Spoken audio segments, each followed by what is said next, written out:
mengikat kita dalam kehidupan dunia ini, yang membuat kadang-kadang kita serakah, kadang-kadang kita pelit, kadang-kadang kita nafsunya berlebihan, kadang-kadang kita arogan. Ini harus dilepaskan semua. Baru kita bisa bicara moksa. Baru itu bukan menghilang. Ya, bukan seperti sulapan di sini. Dari sini ada, kemudian hilang, muncul di sana. Tidak seperti itu. Ya. Dan itu juga bukan ada ilmu khusus untuk itu, tidak.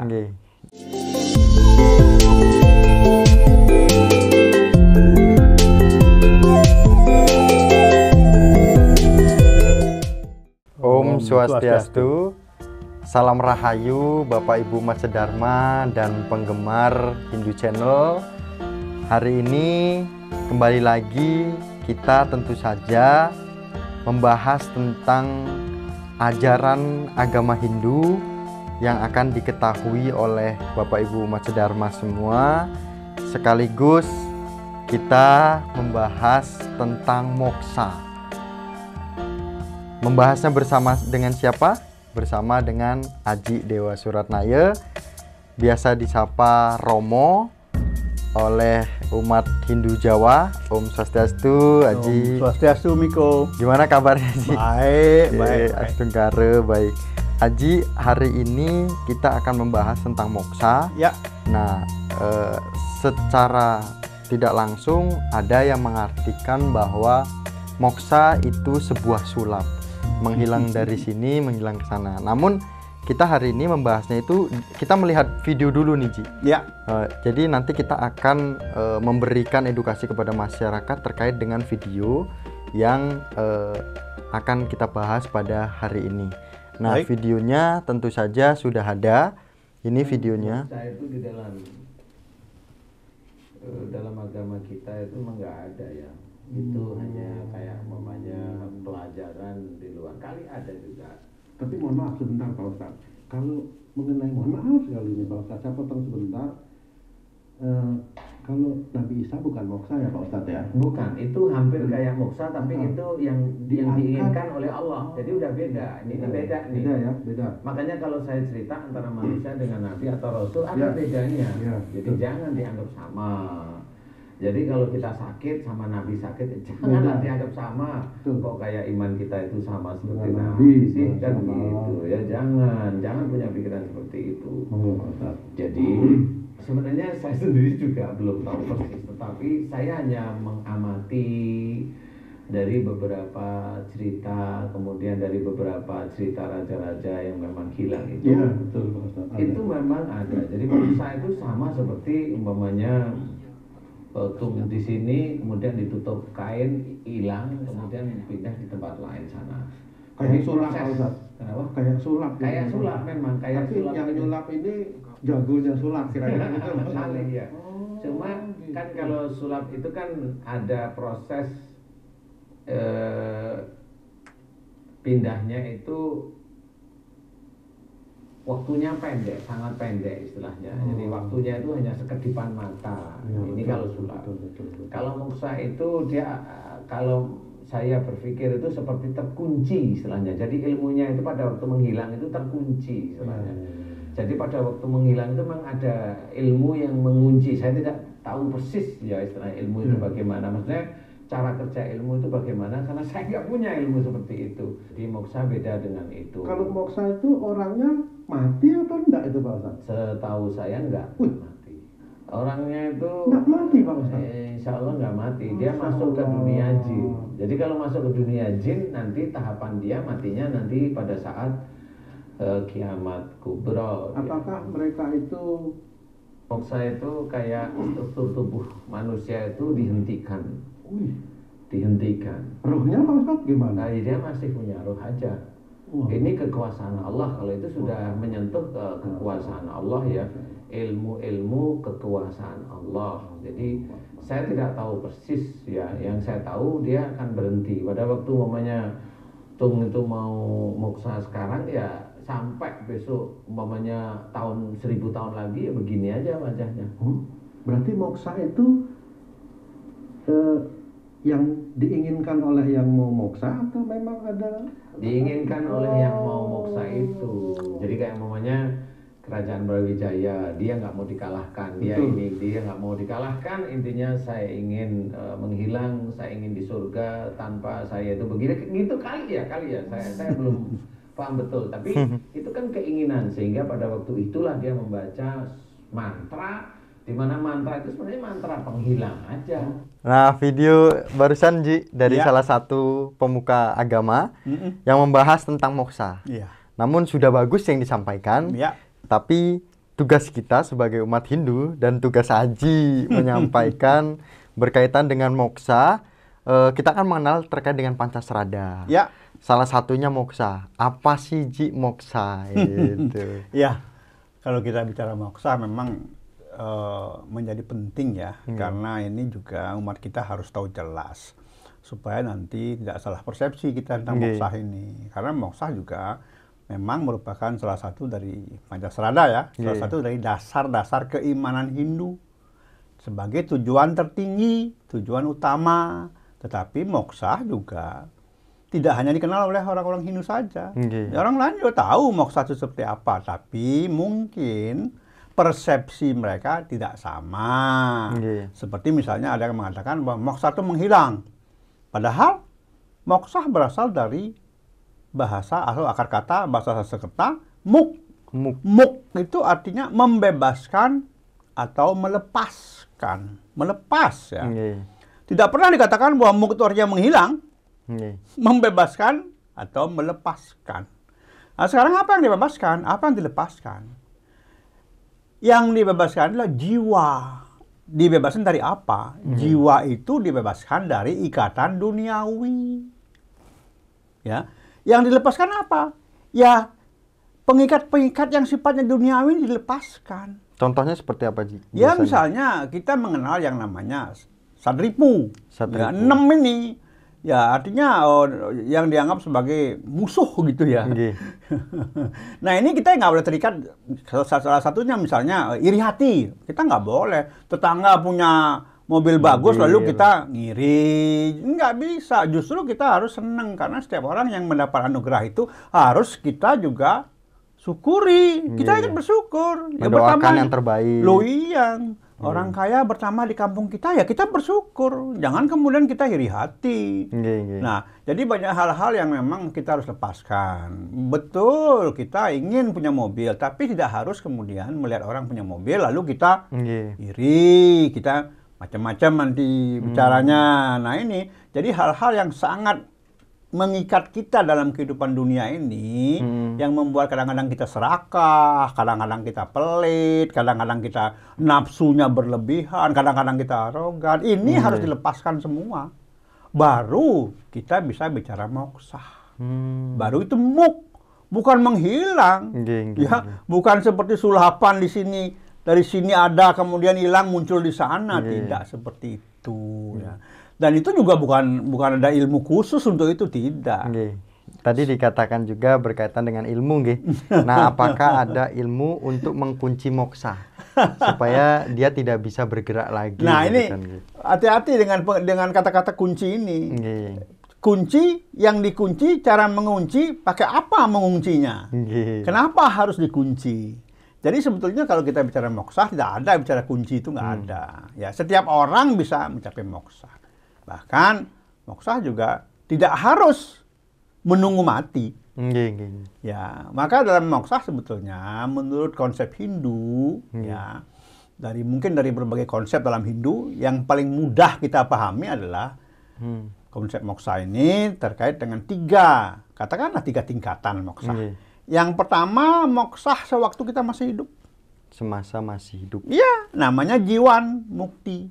Jiwa-jiwa yang terbebaskan atau terlepas dari ikatan-ikatan duniawi yang seringkali menjebak kita sehingga akhirnya kita berada pada posisi yang salah. Nah, itu jiwan mukti. Artinya orang bisa kaya, biarkan saja orang ya, kok repot. Ya. Jadi orang bisa makan makanan mewah, ya biarkan saja. Kita cukup makan seadanya. Toh juga tubuh ini tidak pernah protes kalau kita makan sederhana misalnya, nggak harus. Jadi yang begini-begini kita lepaskan. Jiwan mukti. Orang harus punya rumah 2, punya rumah 3. Kita Satu saja sudah bagus. Yang penting bersyukurlah. Angayu bagilah sebagai umat Hindu. Ini sudah mengarah kepada jiwan mukti. Moksah di dunia. Namanya jiwan mukti. Jiwa-jiwa yang terbebaskan dari hal-hal yang bersifat duniawi. Yang bersifat menjebak.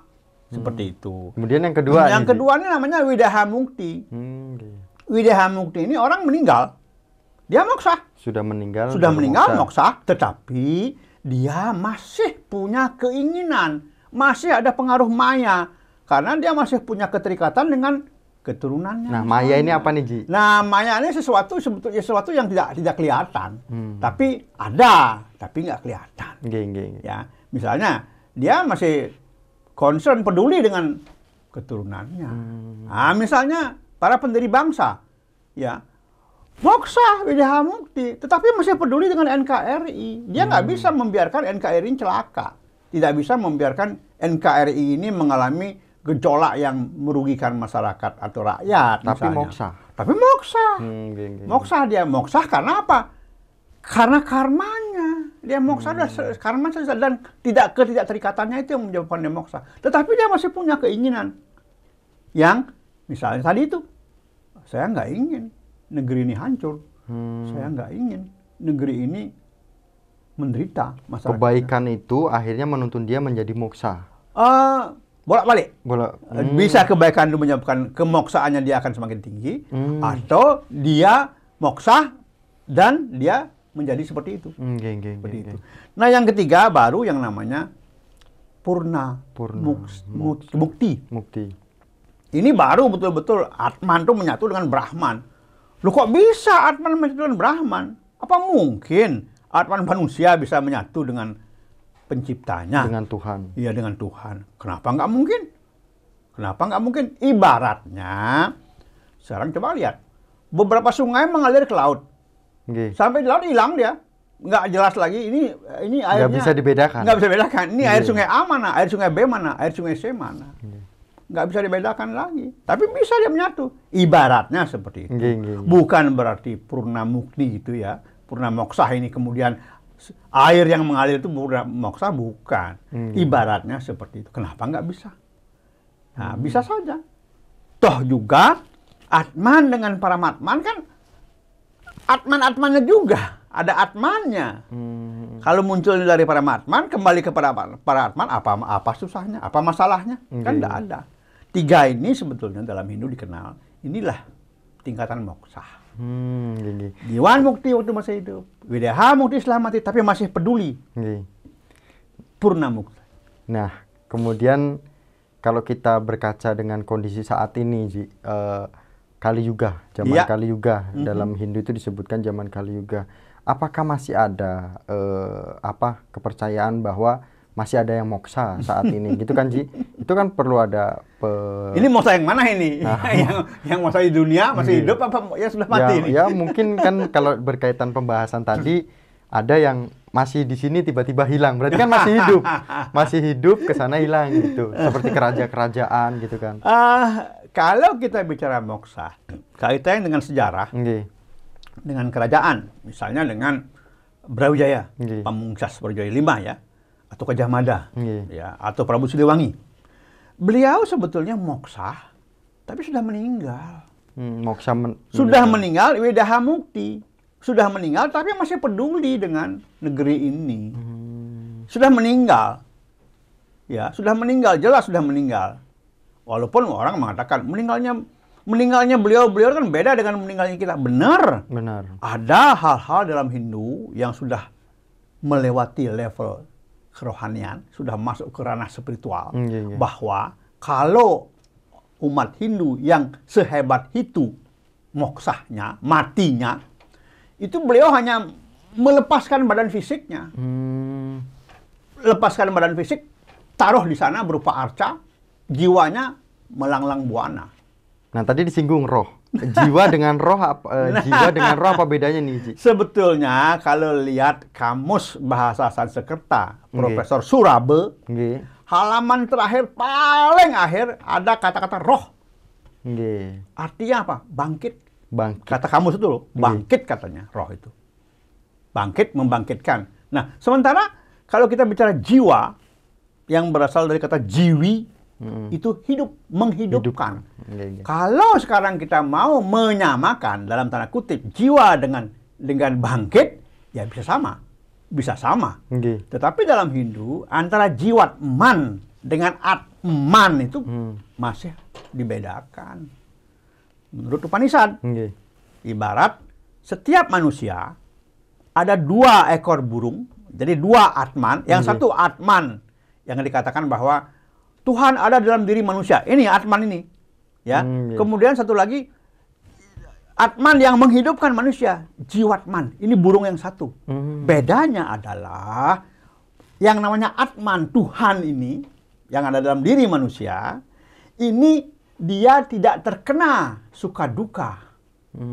Dia hanya sebagai saksi purusa. Saksi dia menyaksikan. Apa purusa nih, Ji? Purusa ini sebetulnya berasal dari Brahman sendiri, Purusatman ini, bukan purusa laki-laki yo. Kalau di Bali kan purusa dikatakan laki-laki, ini bukan Purusatman, ya Brahman sendiri. Ini dia sebagai saksi purusa, dia hanya menyaksikan burung yang satu lagi terkena suka duka. Jiwatman inilah yang diselimuti oleh karma, baik karma buruk maupun karma baik. Tetapi burung yang satu, Atman ini, Purusatman ini, saksi purusa ini tidak terkena dia. Jadi dibedakan ini. Dalam diri manusia, dalam konsep itu, menurut Upanishad, Atman ini ada 2. Satu sebagai Atman yang tidak terkena apapun, ya. Satu lagi yang terkena suka duka. Itu. Ya, jadi dibedakan ini. Nah, kalau tadi Miko mengatakan, apa sih beda roh dengan jiwatman? Jiwa atau jiwatman? Sebetulnya ya boleh dikatakan sama. Seperti itu. Ya. Tapi dalam konsep Hindu sendiri memang dikenal 2. Cuman ini jarang disosialisasikan. Selalu orang mengatakan Atman, karena memang dikatakan bahwa moksha adalah menyatunya Atman dengan Brahman, kan begitu. Cuman tidak pernah diurai. Ini Atman yang mana? Atman seperti apa? Ya. Nah, kemudian Ji, kita ada satu videonya sama, namun ada 2 pembahasan, kita bagi 2 nih, gitu kan. Nah, kita coba tonton videonya yang part kedua. Pembahasannya masih sama. Nah, karena dia ingin di surga, dia tidak ingin terbebani dengan dunia kali. Nah, yang tidak terbebani di dunia ini kan biasanya itu di alam jin yang nggak ada makan, nggak perlu makan, nggak perlu ini, nggak perlu ini, nggak perlu ini gitu. Nah, ini hanya penelitian saya aja, ini subjektif. Jadi silahkan kalau memang yang lain mau memberikan referensi, silahkan. Jadi ini ada pengetahuan ini aja. pengetahuan yang saya ketahui. Ya, ini subjektif saya. Nah, sehingga orang yang begitu terkunci, sehingga dia hanya bisa hilang. Nah, hilang dia di mana? Nah, hilang dia bisa antara jin dengan manusia. Di alam itu. Di alam itu aja 2. Kita dari sini mau ke Monas itu kan sudah diurut, mau jalan lewat mana, lewat ini, jam sekian, ada ganjil genap, mau yang mana, kan harus begitu. Nah, kalau dia tidak tahu asal jalan, kan tangkap polisi, kan tidak sampai ke Monas. Kan begitu cara mikirnya, kan gitu. Kan seperti itu. Iya, kalau ada sihir, itu ada alat sihirnya, ada mantra sihirnya, di dalam juga ada mantra sihirnya. Ada benda sihirnya. Lah itu kalau nggak dihancurkan, ya sampai kapan ya nggak akan bisa sembuh orang seperti itu. Wong dia cara kerjanya aja nggak ngerti, kerja sihir itu nggak ngerti. Sama seperti mamanya kita itu ada mobil, ada kunci mobilnya, ada persnelengnya, ada koplengnya, ada remnya. Lah kalau nggak pernah tahu cara ngidupin mobil, mana bisa hidup itu mobil? Kan pakai otaknya begitu. Saya itu terkunci oleh sesuatu. Jadi ilmu menghilang, terkunci ilmu lain yang memang dia senantiasa ada di dunianya para jin. Kalau dia raja, berarti jin itu mengakui figur rajanya dia, sehingga dia membawai ya jin, ya teman-temannya dia yang pada saat itu diajak mokso. Ya raja, ya patehnya, ya hulu balangnya, orang dipercaya. Kemudian umpamanya yang ngurusin hewan-hewan kesenangan dia, yaitu diajak hilang semuanya. Kalau dia mau mengaminkan, ya sudah. Mengaminkan itu mau, maksud saya bukan mengaminkan secara Islam ya. Dia itu istilahnya, ya Prabu, ya Gusti, mau gitu. Yang ngumpul hilang sudah. Moksa yang namanya Brawijaya moksa, Gajah Mada moksa, Joyoboyo moksa, kemudian Ratu Sima moksa, kemudian Prabu Siliwangi moksa, Budawaka, Bramakandi moksa, banyak. Sumatera juga ada, saya lupa ya di situ. Jadi banyak sekali yang moksa. Lah itu gimana moksa? Saya juga tidak tahu. Kenapa mereka itu moksa? Kenapa moksa itu kok banyaknya dari Indonesia? Saya juga tidak tahu. Betul. Nah, Haji, bagus menyampaikannya. Ini menjadikan kita semua bisa belajar, gitu kan. Namun ada beberapa poin yang perlu kita berikan lagi ke masyarakat, ke umat Hindu, berkaitan dengan jin, gitu kan. Apakah muksa ini jin, mukso ini jin, karena kan dikunci, gitu kan. Nah, kemudian kenapa juga hanya ada di Indonesia yang muksa? Nah, apakah di luar negeri juga tidak ada, kan gitu, Ji. Nah, kemudian juga tadi ada pembahasan juga yang berkaitan dengan proses moksa itu, sebenarnya beliau menyampaikan bahwa saya tidak mengerti, gitu. Nah, akhirnya tugas Haji lagi nih. Gimana, Haji? Iya, jadi kalau bicara moksa lagi, ya itu sebetulnya Hindu kan tidak mengenal istilah jin. Dan moksa itu sebetulnya nggak ada mantranya. Moksa itu bukan karena keinginan sendiri, tapi memang sudah karmanya dia untuk moksa, untuk siap moksa. Tidak ada mantranya. Nah, sekarang yang gampang bagaimana? Kalau kita dalam melaksanakan kehidupan ini tetap berpegang teguh pada Dharma, ada beberapa hal yang memang kita hindarkan, kita hindari, itu secara otomatis akan mengantarkan kita. Jadi sebetulnya dalam konsep ini moksa itu bukan karena keinginan sendiri, artinya, nah sekarang seperti saya mau moksa, nggak bisa, siap nggak saya moksa? Kan seperti itu. Apakah selama ini perjalanan kehidupan saya sudah bisa memberikan peluang kepada saya untuk moksa? Kan tidak seperti itu. Jadi memang berbeda ya, persepsi orang tentang moksa itu. Ya. Hanya tadi pada awalnya kita sudah bicarakan bahwa ada yang namanya Wideha Mukti, bukan menghilang. Ya, bukan menghilang. Beliau meninggal, mati. Makanya moksa juga kita bisa lihat dari bagaimana proses moksanya itu. Di akhir tadi, moksa itu disamakan dengan proses perjalanan dari sini ke Monas dan kemudian dari proses awal kita naik mobil nih, Ji. Nah, sebenarnya niki apa sih, Ji, yang bisa kita berikan? Ya, maksudnya begini. Sebuah tujuan atau tujuan utama Hindu adalah moksa, itu tentu tidak ujuk-ujuk bisa sampai moksa, secepatnya moksa, tapi ada proses tahapannya. Benar, ada tahapannya. Makanya ada di sana sebelum tujuan akhir itu, dari catur purusa arta ada namanya Dharma, Arta, Kama, baru moksa. Tahapan terakhir itu moksa, benar. Cuman kan wujud Dharma itu seperti apa? Wujud Arta itu seperti apa? Lalu Kama itu bagaimana? Gitu. Tahapan-tahapan itu tetap diperlukan. Nah, Dharma nih. Gitu. Dharma misalnya ada 7 pengamalan Dharma. Ya, menurut Uraspati Tatwa Sloka 25. Sastranya nih. Di sastranya ini ada 7 pengamalan Dharma ini ada. Itu namanya apa? Sila, tapa, yatnya, prawirya, dana, yoga, diksa, 7 itu. Ada mengenai Dharma itu ada. Kemudian juga Arta itu bukan hanya benda, kemampuan, kecerdasan, kepintaran itu juga arta kita punya. Nah, Dharma ini menjadi landasan utama. Bagaimana kita mendapatkan arta misalnya. Kemudian Dharma ini juga menjadi landasan bagaimana kita mengendalikan kama misalnya. Sehingga baik arta maupun kama tidak lepas daripada Dharma. Nah, inilah yang bisa menjadi modal kita untuk menuju moksa. Akhirnya seperti itu. Nah, tetap tahapan itu dibutuhkan memang. Seperti halnya catur asrama. Pada saat kita belajar, brahmacari dulu. Kemudian setelah selesai menuntut ilmu, grihasta, rumah tangga. Kemudian setelah selesai tugas sebagai grihastin, jadi wanaprasta.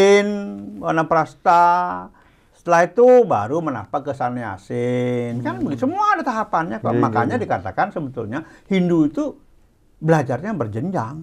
Nggak bisa langsung, wah, kalau Langsung sekarang, bisa gitu. langsung bisa gitu. Ya nggak ada cerita. Ji, sekarang penekanan. Moksa, sulap, jin, atau apa nih Ji? Penekanannya nih Ji. Saya tekankan bahwa moksa itu bukan sulap. Nggih. Ya, sulap itu kan hilang muncul hilang. Kan dua itu. Hilang muncul hilang lalu berubah. Nggih. Kan begitu aja sulap itu. Tapi kalau moksa enggak lah. Moksa itu sebuah perjalanan akhir, tujuan akhir. Kalau nggak begitu mana mungkin Hindu menggunakan moksa sebagai salah satu serada. Dasar keimanan Hindu. Moksa itu bukan sulap. Ada yang menyampaikan dan moksatam. loh iya, moksatam jaga ditaya saitidar ya saitidar. Nah, sekarang ingat, moksa sendiri kan artinya apa? Bukan menghilang. Kan tadi sudah kita bahas.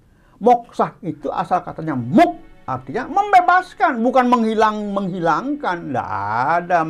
Apalagi ketika bicara jin misalnya, saya nggak kenal dengan jin itu seperti apa. Ya, dalam Hindu kurang dikenal sama kata-kata jin itu seperti apa, dan saya pun nggak pernah melihat gambarnya seperti apapun, nggak tahu. Ya, nah itu dia. Jadi moksa itu jelas bukan sulapan. Kalau sulapan itu anak menghina raja-raja dulu itu, Gajah Mada, Prabu Siliwangi, Ratu Sima, siapapun itu. Enggak lah, beliau moksa ya memang moksa beliau itu. Tetapi moksanya di mana, sampai di mana levelnya? Wideha Mukti itu, karena beliau sampai sekarang masih peduli. Kalau beliau udah nggak peduli, ya itu sudah purna moksa. Tapi moksa beneran, bukan sulapan. Contoh pedulinya kepada kita apa, Ji? Ya, misalnya sekarang kita punya pemerintahan yang sah. Katakan begitu ya, pemerintahan yang sah yang dipilih oleh rakyat. Rakyat mempercayai para pemimpin di pemerintahan kita ini. Nah kemudian, dan memang benar-benar oknum-oknum atau pejabat-pejabat pemerintah betul-betul bekerja untuk rakyat.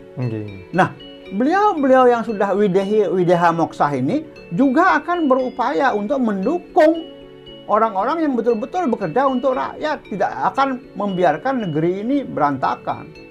Ya, apa namanya, kemudian timbul gejolak yang merugikan masyarakat. Termasuk munculnya pandemi itu kan beliau nggak berdiam diri. Seperti itu. Nah, mereka hanya orang-orang yang kondisi itulah yang mampu dan mau berbuat untuk negeri ini, seperti itu. Ji, pesan untuk umat sedharma dan anak-anak muda kepada kita semua, Haji mohon berikan pesan kepada kami semua terkait moksa, terkait dengan moksa. Jadi moksa itu bukan gemuk-gemuk basah ya. Tetapi moksa itu membebaskan diri dari keterikatan duniawi dan melepaskan semua keinginan di luar, ya, di luar yang sudah menjadi karma kita dan tetap ada di jalan dharma. Orang lain boleh saja bicara tentang moksa dengan versinya masing-masing, tetapi sebagai salah satu dari pancasrada, maka moksa adalah sebuah peluang. Sebuah peluang yang membedakan kita dengan keyakinan lain bahwa kita ini sebetulnya mempunyai tujuan akhir, membebaskan diri dari segala ego. Ya, terima kasih Ji. Sama-sama. Matur sukseme, matur nuwun. Pada hari ini kita sudah selesai membahas tentang moksa seperti yang disampaikan oleh salah satu pemuka agama. Namun kita tidak ada sedikit pun niat untuk memberikan hal-hal yang negatif. Kami selalu memberikan literasi, edukasi kepada masyarakat dari Hindu Channel, dan mohon Bapak Ibu umat sedharma untuk selalu mendukung Hindu Channel, kemudian memberikan saran, memberikan ide-idenya, dan selalu support kami semua untuk selalu berkarya.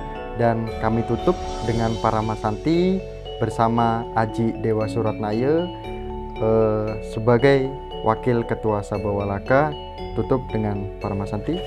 Om Santi Santi Santi Santi.